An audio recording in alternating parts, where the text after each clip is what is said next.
أهلا بيكم حلقة جديدة من بودكاست أسرار فريلانسنج مع ماندو. النهاردة الحقيقة حابب أتكلم معاكم عن موضوع كده بديت ألاحظه. الفترة الأخيرة انضميت لجروب على الفيسبوك. الجروب ده مخصص للفريلانسرز وبالتحديد في مصر، ولفت نظري نوعية البوستات اللي الناس بتحطها والتعليقات اللي الناس بتعلقها، ولقيت ان في ترند كده انه في ناس كتير شايفة الفريلانسنج ده على ان هو مجرد سبوبة نعمل منها فلوس. يعني في ناس داخلة بتتكلم ان يا جماعة انا محتاج فلوس، عايز اشتغل اي حاجة، عايز اعمل فلوس. وطبعا اغلب الكلام عن الدولار وازاي اقدر اسحب فلوسي بالدولار و ويعني في طريقة تفكير كده ان هو ان الفريلانسنج دي طريقة حلوة ان احنا نقدر نعمل منها فلوس، لكن محدش قادر يبص النظرة الصحيحة ان انا الفريلانسنج ده كارير، وان انا ببني كارير، ان انا بدور على مستقبل ليا. طبعا اساسي انك يبقى يجيلك دخل وان يبقى انك تعمل فلوس، لكن مش هو ده نمرة واحد. لانك بالطريقة دي انت مش مركز على هتعلم ايه، مش مركز على هثبت نفسي ازاي، مش مركز على الكلام ده كله. كل التركيز اعمل اي حاجة بتجيب فلوس وخلاص. فبالتالي الناس مستعدة تشتغل اي شغل، بالتالي الناس مش فارق معاها تتعلم ما تتعلمش، المهم ان هو يعمل فلوس وخلاص. الحقيقة الطريقة دي غالبا صاحبها مش بيكمل، غالبا بيزهق بسرعة وبييأس وبيلاقي ان مفيش فايدة، لانه هو مش داخل بمهارات محددة، مش داخل يعني بفيجن معينة ان هو عايز يشتغل وعايز يحقق نفسه.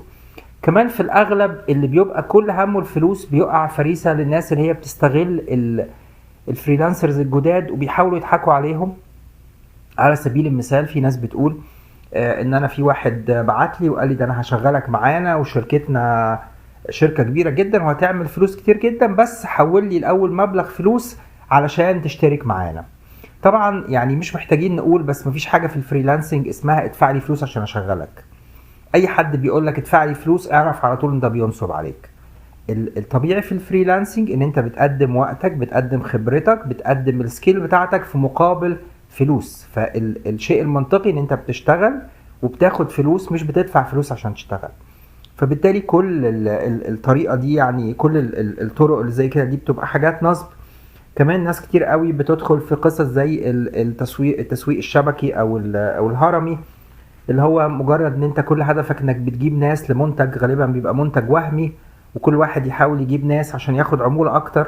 لكن في الاخر انت ما بتعملش حاجة، ما بتعملش شغل حقيقي، ما بتبنيش كارير، ما بتبنيش اسم ليك. آم، كمان بيحصل كمان الناس اللي داخلة بالفيجن دي ان بيجي حد يقول له ده انا عايز اترجم 20 صفحة وهدفع لك $1500. طبعا يعني بالمنطق وبالعقل مفيش اي حاجة اسمها كده، مفيش حد بيدفع $1500 عشان يترجم 20 صفحة. فمهم قوي انك تبقى فاهم. اول حاجة عشان تشتغل لازم يبقى عندك فيجن ان انا عايز اعمل كارير في المجال الفلاني، انا هتخصص في الحاجة الفلانية، سواء الحاجة دي هي مجال شغلك الاساسي او هواية من هواياتك او حتى سكيل انت هتتعلمها، مفيش اي مشكلة. بس تبقى مركز، تبقى محدد انت هتشتغل في ايه، محدد انت عايز تبني كارير في ايه، محتاج تقرا عن مجالك، محتاج تتعلم فيه، محتاج تشوف ايه السوفت وير الجديد، ايه الترندز الجديدة، الناس بتشتغل ازاي، طب ايه الاسعار، الاورلي ريت مثلا بتاع المجال بتاعي كام. وفي طرق كتيرة قوي تقدر تعرف بيها كده، وهنتكلم بعد كده بالتفصيل عن موضوع ازاي احدد السعر بتاعي، وازاي اعرف اذا كان البروجكت ده القيمة بتاعته مناسبة ولا لا. بتشتغل انك تبني بورتفوليو ليك، بحيث العميل لما يسألك طب وريني شغل سابق ليك تقدر توري له نماذج انت عملتها.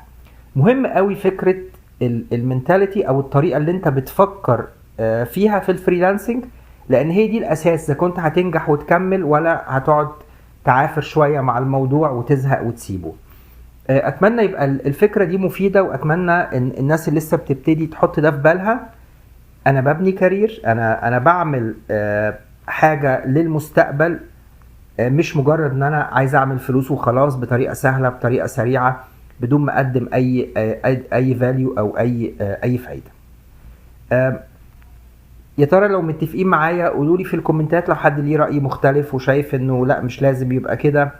برضو احب اسمع منكم، واشجعكم ترجعوا تسمعوا الحلقات اللي فاتت من البودكاست، هتلاقوا فيها موضوعات كتير اتكلمنا فيها واغلبها مفيدة جدا لأي حد عايز يبتدي فريلانسنج. اتمنى لكم كل التوفيق، واشوفكم في حلقة جديدة من بودكاست اسرار فريلانسنج مع ماندو.